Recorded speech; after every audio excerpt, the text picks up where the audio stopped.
ಪ್ರಿಯ ವೀಕ್ಷಕರೇ, ಜನಸ್ಪಂದನ ನ್ಯೂಸ್ಗೆ ಸ್ವಾಗತ. ಹಳಿಯಾಳ ಪಟ್ಟಣದ ಮುಖ್ಯ ರಸ್ತೆಯಿಂದ ಗಲ್ಲಿ ಒಳಗೆ ರಸ್ತೆಗೆ ಹೋಗದಂತೆ ಅಡ್ಡಗಟ್ಟಿ ನಿಂತಿರುವ ಕಬ್ಬು ತುಂಬಿದ ಟ್ರ್ಯಾಕ್ಟರ್ಗಳು.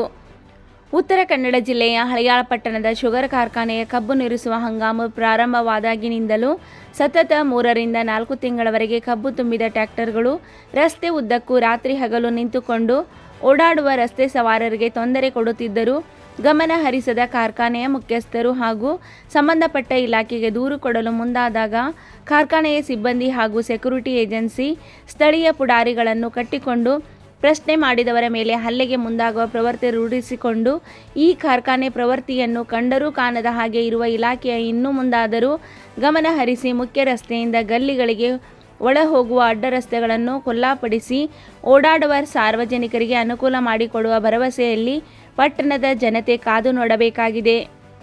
ಪ್ರತಿ ವರ್ಷವೂ ಈ ಗೋಳು ಇದ್ದೇ ಇದೆ. ಶುಗರ್ ಕಾರ್ಖಾನೆಯವರು ಮಾಡುವಂಥ ಅವಾಂತರಕ್ಕೆ ಶಾಲಾ ಮಕ್ಕಳು, ಹೆಣ್ಣು ಮಕ್ಕಳು ಓಡಾಡಲು ಪರದಾಡುವ ಸ್ಥಿತಿ ಕಂಡರೂ ಯಾವುದೇ ಕ್ರಮ ಜರುಗಿಸದಿರುವುದು ನೋಡಿದರೆ ವಿಪರ್ಯಾಸ ಎನ್ನುವಂತಿದೆ.